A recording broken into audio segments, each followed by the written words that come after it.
Mas existem documentos ainda mais preciosos que têm a ver com a vida cristã, que vêm de origem absolutamente secular.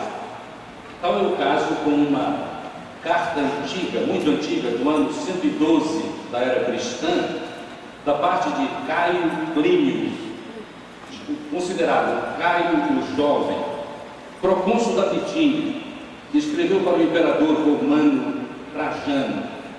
E em certa parte do seu documento ele escreveu o seguinte: o que fazer com os cristãos, aqueles que se reúnem regularmente antes da aurora em dias determinados para cantar louvores a Cristo, como se Cristo fosse um Deus?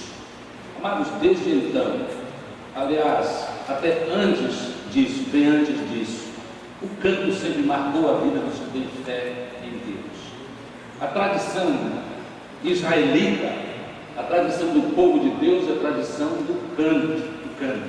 Tanto é que nós podemos ler em textos muito antigos, e farei referência a um dos mais antigos, mas eu quero primeiro fazer referência ao Salmo, que é a fonte das afirmações desta manhã. O Salmo 98 diz assim: cantem ao Senhor um novo cântico, pois Ele fez coisas maravilhosas. A sua mão direita e o seu braço santo lhe deram a vitória. O Senhor anunciou a sua vitória e revelou a sua justiça às nações. Ele se lembrou do seu amor leal e da sua fidelidade para com a casa de Israel. Todos os confins da terra viram a vitória do nosso Deus. Aclamem o Senhor, todos os habitantes da terra. Louvam-no com cânticos de alegria e ao som de música. Ofereçam música ao Senhor com a harpa e com o som de canções, com cornetas e ao som da trombeta. Exultem diante do Senhor, o Rei. Ressoe o mar e tudo que nele existe, o mundo e os seus habitantes. Batam palmas os rios e juntos cantem de alegria os montes. Cantem diante do Senhor, porque Ele vem julgar a terra, julgará o mundo com justiça e os povos com retidão. Qualquer um que analise o povo cristão observará que cantar é uma expressão comum na vida dos fiéis. Lembrando-nos que os salmos são o inário do povo de Israel, e neles é frequente esta orientação que ele li há pouco aqui no Salmo 98. Cantem ao Senhor um cântico novo. E neste salmo particularmente nós temos algumas orientações muito interessantes, mas nós devemos começar dizendo que este salmo tem tudo a ver com o Messias. Em preparação para esta palavra de hoje de manhã, eu li muitos sermões. Aliás, eu gostaria de ter lido mais do que li, porque alguns deles de fato não entendem o autor destes sermões. Os autores destes sermões não entendiam bem esta palavra, mas eu me recorri de outros elementos para aprender que este salmo é salmo messiânico, irmãos. Este salmo é absolutamente a respeito do Senhor Jesus Cristo, e há muitas maneiras de nós comprovarmos isso. Por exemplo, na comparação do Salmo 98 e também o Evangelho de Lucas. Sim, nós podemos ler esse texto. Eu vou relembrar apenas a primeira parte e fazer algumas referências a Lucas, especialmente no Cântico de Maria, o chamado Magnificat, quando ela diz: engrandeço ao Senhor, e ela está cantando de alegria porque foi escolhida para ser a mãe do Messias. A leitura do salmo que quero que vocês lembrem é esta. Por exemplo, logo no início: cantem ao Senhor um novo cântico. E então vamos ao Magnificat, onde em Lucas no capítulo 1, versos 46, disse Maria: a minha alma engrandece ao Senhor, e o meu espírito se alegra em Deus, meu Salvador. Não há nenhuma dúvida, eu vou ler ainda mais algumas evidências disto na comparação do Salmo 98 e Lucas no capítulo 1, mas nós veremos que Maria estava sendo inspirada por texto que ela conhecia, e sem dúvida alguma, quando nós equiparamos a palavra dela, o louvor de Maria, o Magnificat de Maria, com o Salmo 98, nós sabemos a origem dele. Aliás, Maria não é a única a se utilizar do Salmo messiânico, o Salmo 98, para isso. Nós temos certeza absoluta que também outros, no mesmo contexto do nascimento de Jesus Cristo, usaram do mesmo expediente, porque conheciam o texto, eram conhecedores da palavra do Senhor no Salmo 98. Eu quero fazer referência que Maria também, onde está escrito, pois ele fez coisas maravilhosas. Maria, no capítulo 1 do mesmo Evangelho de Lucas, versos 48 em diante, diz assim: pois ele atentou para a humildade da sua serva, e de agora em diante todas as gerações me chamarão bem-aventurado. Ela estava absolutamente maravilhada com este milagre de Deus. Com certeza o pensamento dela: como é que Deus escolhe uma pessoa como eu sou? Naturalmente Maria foi agraciada. Deus viu virtudes em Maria e decidiu, em sua soberania, usar Maria para o engrandecimento do seu nome, para a chegada do Salvador Jesus Cristo. No Salmo 98 há uma expressão assim: a sua mão direita e o seu braço santo lhe deram a vitória. Novamente Maria no seu magnificar. Nos versos 51 e 52 ela diz assim: ele realizou poderosos feitos com o seu braço. O braço é sinal de força, até o meu netinho sabe disso. Eu brinquei com ele por causa de alguns moluscos que ele tem, bactérias, alguma coisa de saúde faz com que ele tenha esses moluscos, é chamado molusco. Hoje eu disse para ele: e como vão os moluscos? Ele fez assim, olha. Ele entendeu o músculo é sinal de força, e várias vezes onde eu vi o meu neto fazendo assim. Pois bem, este texto diz assim: ele realizou poderosos feitos com o seu braço, dispersou os que são soberbos no mais íntimo do coração, derrubou governantes nos seus tronos, mas exaltou os humildes. Amados, Deus cumpre a sua palavra. O texto diz assim, lá no Salmo 98, verso 2: ele se lembrou do seu amor leal e da sua fidelidade. E vem Maria dizendo: ajudou a seu servo Israel, lembrando-se da sua misericórdia para com Abraão e seus descendentes para sempre, como disseram os nossos antepassados. O para sempre, amados, tem a ver com Abraão, pai da fé. E em ti serão benditas todas as famílias da terra. Que preciosidade nós conhecemos isso. O Salmo 98 é salmo messiânico. Mas aí nós perguntamos: e agora por que cantamos? Eu sei que vocês sabem por que cantamos, mas é bom lembrar por que cantamos. Nós ainda cantamos hoje, temos cantado durante toda a era cristã, nós que somos de Jesus, porque Ele fez coisas maravilhosas. Quando nós lemos o Salmo 98, não há qualquer dúvida que os livramentos tinham sido também outros livramentos. Há uma ênfase, inclusive, no Salmo que é muito paralelo ao 98, que é o 96, onde é apresentada a vitória do povo de Israel por causa da força do Senhor, quando os tirou das garras do Egito e quando os tirou das garras da Babilônia. Mas, amados, o ponto central não é este.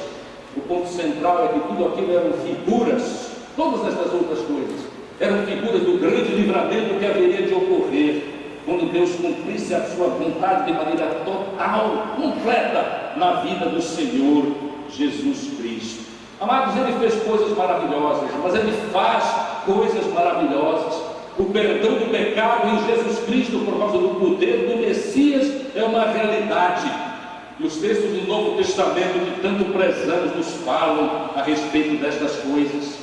Por exemplo, no Romanos 8, o apóstolo Paulo, versado nas coisas dos judeus, do povo de Israel, ele diz: portanto agora já não há condenação para os que estão agora em Cristo Jesus, porque por meio de Cristo a lei do Espírito de vida me libertou da lei do pecado e da morte. Ele não apenas fez grandes coisas, ele faz grandes coisas. Nós temos vitória sobre o pecado, nós temos vitória sobre a morte. Nós conhecemos a demonstração da graça de Jesus Cristo, e então não há como não cantarmos a salvação do Senhor.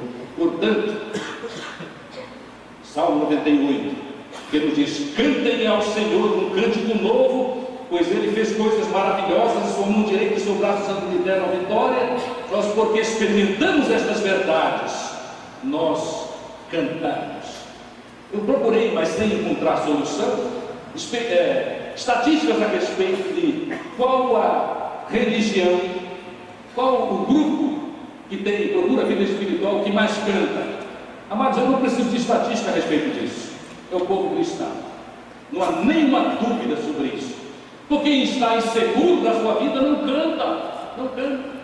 Quando nós estamos inseguros, quando nós somos tristes, raramente cantamos, a não ser que já tenhamos aceito Jesus como Salvador e tenhamos total confiança, como o apóstolo Paulo nos ajuda a reconhecer. O apóstolo Paulo diz: pois sabemos que quando este corpo for destruído, esta tenda for destruída, nós temos um edifício. Estas certezas é que fazem com que as pessoas tenham o prazer e o gosto de cantar. Vamos lembrar, irmãos, que ainda hoje Deus faz tantas coisas maravilhosas para nós. A ênfase deve ser o Senhor. São surpreendentes os livramentos do Senhor. É maravilhosa a fidelidade constante do Senhor. Ele se revelou em Cristo. Nós sabemos disso. Nós estamos seguros para o tempo e para a eternidade. E eu quero perguntar a todos aqui: você canta ao Senhor louvores? Se ainda não canta, nós oramos para que você venha a cantar. E a única forma de que isso ocorra na sua vida é você aceitar o presente de Deus na pessoa de Jesus, o seu único Filho, aquele que morreu para nos dar segurança aqui, vida abundante aqui, mas vida feliz com Ele eternamente. Se você está enfraquecido na sua fé, busque na presença de Deus uma renovação da sua esperança por uma nova visão de Deus, que virá sim à sua vida, se você ler a palavra, confiando nela. A palavra quer dizer a Bíblia Sagrada, a revelação de Deus para todos nós. E você seguirá assim com alegria, você obedecerá a orientação que o salmista nos dá. Charles Spurgeon diz com toda certeza, ele é interessante nos seus escritos, ele tem mais certeza do que muitas pessoas, mas ele é um tipo muito cativante. Ele diz: não há nenhuma dúvida que este salmo é de Davi, porque só alguém que passou pelas tribulações e livramento de Davi poderia escrever isso com tanta segurança. Talvez tenhamos alguma razão teológica, doutrinária, para não aceitar este como salmo de Davi, mas eu sou tendente a aceitar, porque de fato esta palavra é extremamente inspiradora, como tantas outras que vêm da lavra do mesmo rei Davi, pastor Davi, mas aquele que terminou sendo o homem segundo o coração de Deus, apesar da sua vida por vezes tão atribulada, mas aquele que teve a coragem de pedir perdão e receber o perdão dos seus pecados no Senhor Jeová. Amados, agora outra pergunta que podemos fazer é: e como devemos cantar ao Senhor? É mais do que cantar, porque quando nós lemos o Salmo 98, nós vemos que vai além do canto, né? Versos 4 em diante: aclame o Senhor todos os habitantes da terra, louve-no com cânticos de alegria, ao som de música. Ofereçam música ao Senhor com a harpa, ao som de canções, com cornetas, com trombeta. Naturalmente, certas analogias parecem impróprias. Há autores que, quando chegam aqui com a harpa, eles dizem: olha, com a harpa significa este tipo de louvor. Com as cornetas quer dizer isso. Nós não precisamos chegar a tanto. Nós precisamos, de fato, cantar de maneira bela. Nós vamos cantar de maneira aprimorada para o Senhor, porque Ele merece. Como eu gostaria que nós colocássemos no nosso coração, todos nós, no mundo cristão, que Deus merece o nosso melhor louvor. Assim sendo, nós seremos muito mais aprimorados no que fazemos para a exaltação do seu nome. Mas, amados, cânticos de alegria. Obviamente que quem tem certeza da sua salvação, certeza das misericórdias do Senhor, quem tem experimentado livramentos por causa do Senhor, só pode mesmo cantar com auxílio de instrumentos. É tão maravilhoso podermos estar em qualquer lugar onde nós experimentamos entregar ao Senhor louvores e adoração de maneira aprimorada, de maneira que inspira o nosso coração e inspira a nossa mente. Mas a marca deste texto é a alegria. A alegria. E toda vez que eu penso em alegria, eu penso na história de um papagaio, um papagaio, que pertenceu ao nosso evangelista Raimundo Oliveira, lá no Urubu. Porque ele contava a seguinte história. Ele disse: certa vez eu estava saindo de casa, meus filhos já haviam ido para Manaus, chegaram para Manaus por causa de trabalho, e relacionamentos, e casamento, e nós estávamos muito sós. E aí, naquela manhã, quando eu fui sair de casa para ir à roça, minha esposa Miriam disse: Raimundo, Procura alguém que venda um papagaio, porque a nossa casa está muito triste. E ele, interessante, quando ele dobrou a primeira curva, nós temos estado lá, naquela primeira curva, aí o vizinho fez sinal, ele chegou lá e disse: olha, eu tenho um papagaio, mas eu preciso de dinheiro, então eu quero vender o papagaio. Quanto é o papagaio? 20 reais, eu não sei se a menina realmente quer o papagaio. Então, Raimundo foi para casa sem o papagaio. Acontece que quando ele chegou em casa, ele disse: não perca o papagaio, volte lá e pega o papagaio. Ele foi lá, pegou o papagaio, trouxe para casa, e amados, quando o papagaio pousou em algum lugar ali na frente da casa, o papagaio começou a falar, mas eram impropérios horrorosos, todos os palavrões que a língua portuguesa oferece. Mas era uma coisa horrorosa. Aí o Raimundo ficou: perdi o meu dinheiro. Aí eles estavam maquinando o que fazer. Homens são mais ligeiros disso do que as mulheres. As mulheres são as piedosas, né?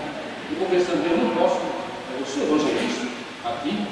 Alguém chega aqui e vai imaginar o quê? Eu ensinei o papagaio, porque ele ouve que ele diz isso. Mata ou não mata o papagaio? Depois ele pensou melhor à noite, disse: não, o papagaio não tem culpa, tem culpa aqueles que criaram o papagaio. Não, vou deixando, mas envergonhado, porque de vez em quando o papagaio mostrava o seu repertório. Amados, o fato é que todo domingo, quando ele saiu para a congregação, começou a atravessar o rio, o papagaio voava e sentava na canoa, e aí não dava mais tempo de voltar. Aí ele levava o papagaio, e o papagaio ouvia o que na igreja? Louvores ao Senhor. Nem demorou, irmão. O papagaio mudou. Sabe o que é que o papagaio cantava? Esta alegria não vai mais sair de dentro do meu.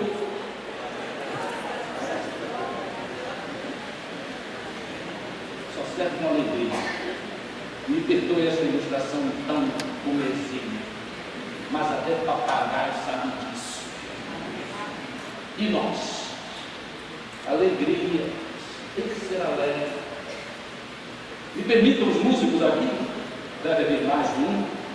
Eu diria o seguinte: até o tempo da música deve ser o tempo correto, porque é possível, por causa de maneira de cantar, que uma música tão feliz pareça infeliz. Por exemplo, eu adoro o Cristo vivo. Me perdoe, mas tem. Há congregações que, quando cantam Adoro o Cristo vivo, parece que estão chorando o Cristo morto. É para cantar com entusiasmo, é para cantar com alegria. Como? Com alegria, com alegria. Aliás, na minha vida familiar, há histórias interessantes a respeito do cântico e o poder de Deus em usar o cântico para entusiasmar pessoas a respeito do Evangelho de Jesus Cristo. Muitos de vocês não sabem, mas Ida Nelson, que dá nome ao Instituto Batista Ida Nelson, morou na casa dos meus avós maternos, logo no início da vida deles na Amazônia. E foi assim: ninguém queria alugar lugar nenhum para o Ida Nelson, porque eram missionários evangélicos, naquela época batistas mesmos, e de fato evangélico é um nome tão desgastado mesmo. Mas quando eles chegaram, ninguém queria alugar, havia um movimento na cidade de Santarém para que ninguém alugasse. O desejo é que eles vão embora, não encontram lugar nenhum. Mas acontece que o meu avô materno era norte-americano e, falando inglês, e todo mundo sabia que ele falava inglês, levaram o livro Nelson e da Nelson lá e eles finalmente entabularam uma conversa e alugaram metade da casa do meu pai, porque também, meu avô materno, porque o meu avô já tinha também desprendido vários dos seus filhos para a vida, e a casa era uma coisa enorme. E meu avô Davi Bowman Riker resolveu: eu vou alugar metade da casa para o senhor. A minha avó materna era idólatra para valer, sem detalhes da sua idolatria. Mas aí sabe como é que Ida Nelson pregava? Cantando. Eu fico dizendo assim: sabe lá o que ela cantava. Mas eu posso imaginar, porque o cantor era um cantor cristão. Eu imagino ela cantando: firme nas promessas do meu Salvador, cantarei louvores ao meu Criador, fico pelos séculos do seu amor, firme nas promessas de Jesus. Ou então, esse é o 154 do cantor cristão: que delícia crer em Cristo, em seu nome confiar, aceitar os seus ensinos e as promessas desfrutar. Eu posso imaginar a minha avó encucada com esse negócio, com esta alegria, enquanto Ida Nelson fazia os trabalhos da casa, ela cantava, e a minha avó e toda a sua família ouvia. Que tal cantando? Que consolação tem meu coração, descansando no poder de Deus. Ele tem prazer em me proteger, descansando no poder de Deus. Nos eternos braços do meu Deus, descansando, vou seguro. Amados, idólatras não têm segurança, porque ídolos jamais salvaram ninguém. E todo ser que tem inteligência desconfia disso. Tem razões para tal. Amados, nós precisamos lembrar o seguinte: olha, a música tem um poder muito grande. Nós devemos cantar com alegria, mas nós devemos também cantar hinos, cânticos, o que for, com conteúdo espiritual verdadeiro. Aliás, esta é uma carência do nosso tempo. Alguns dias atrás nós tivemos, meses atrás, nós tivemos aqui uma celebração de uma universidade.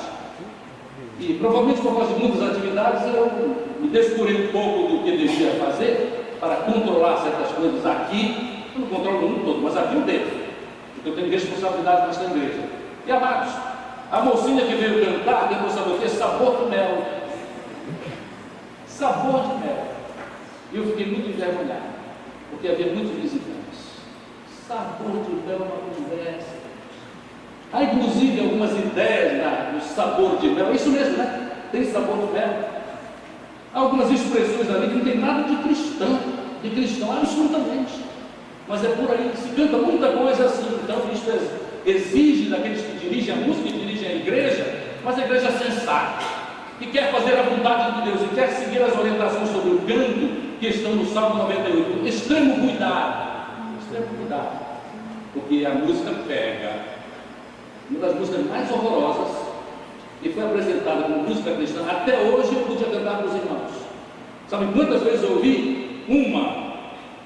Mas de vez em quando eu sou perseguido, você sabe isso aqui.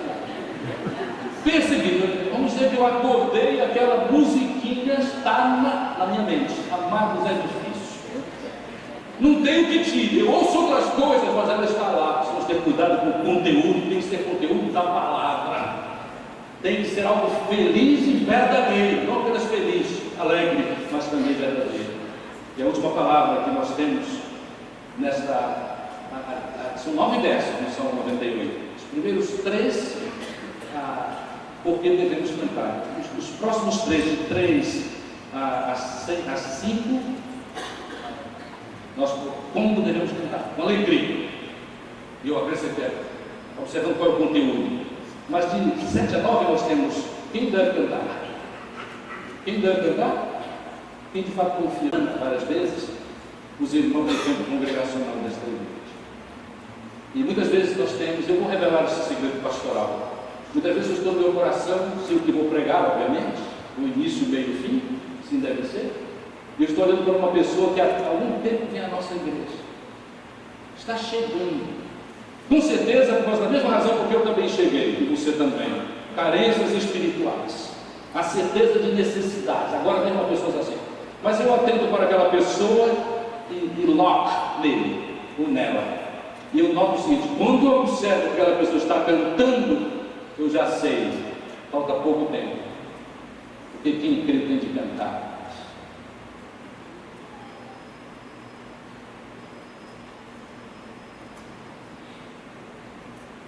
Nem levantou a mão na mão.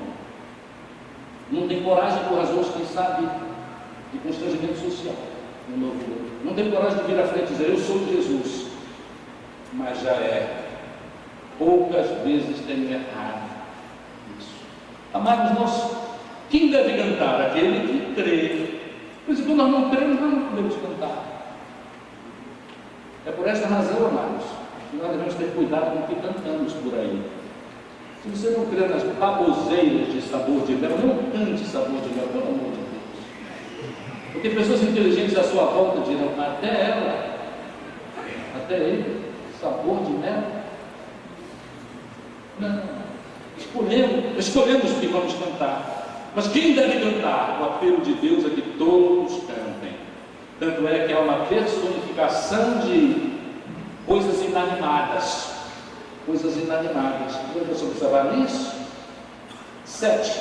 Ressoe o mar e tudo que nele existe, o mundo e os seus habitantes. podem não ser inanimados, né? A ideia aqui é, com certeza, os animais. É fácil, né, ouvir um canário ou um caboclinho da Amazônia, uma ave, ou então um curióide, está louvando a Deus, está assim, porque foi Deus quem colocou a música nestas aves. Mas o salmista nos permite dizer isso. Ele diz assim: batam palmas os rios e juntem e cantem de alegria os montes, rios e montes cantando, o que? Louvores ao Senhor. É uma personificação, mas para ressaltar a ideia muito poderosa neste texto, que todos devemos cantar diante do Senhor, porque Ele vem, Ele já veio, mas a ideia é que Ele voltará. E amados, Ele julgará o mundo. Como? Com justiça e com retidão, mas com base nos fundamentos já revelados na sua palavra. É preciso estar em Cristo para não temer o dia da volta do Messias, porque Ele vem. E a pergunta que eu quero fazer é: você está pronto para a volta do Senhor? A nossa oração é que você esteja pronto. É muito interessante esta tradição do canto no meio dos fiéis a Deus e fiéis ao Senhor Jesus Cristo. Estou para terminar, mas quero ler para os irmãos um texto precioso que fala sobre o mesmo assunto. Colossenses 3,16. Olha o que diz. Olha assim para nós: habite ricamente em vocês a palavra de Cristo. Ensinem e aconselhem-se uns aos outros com toda sabedoria e cantem salmos, hinos e cânticos espirituais com gratidão a Deus em seu coração. Cantemos então ao Senhor. Afinal, sabemos quem Ele é e o que já fez por nós. Nós cantamos porque temos uma visão correta de quem Ele é.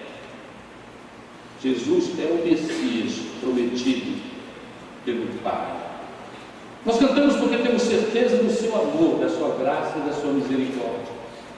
E nós cantamos porque reconhecemos que os nossos cânticos são um veículo dado por Deus, um veículo muito poderoso para proclamarmos que só Jesus é o Senhor. E façamos assim, com coragem e determinação, mas acima de tudo, com muita alegria.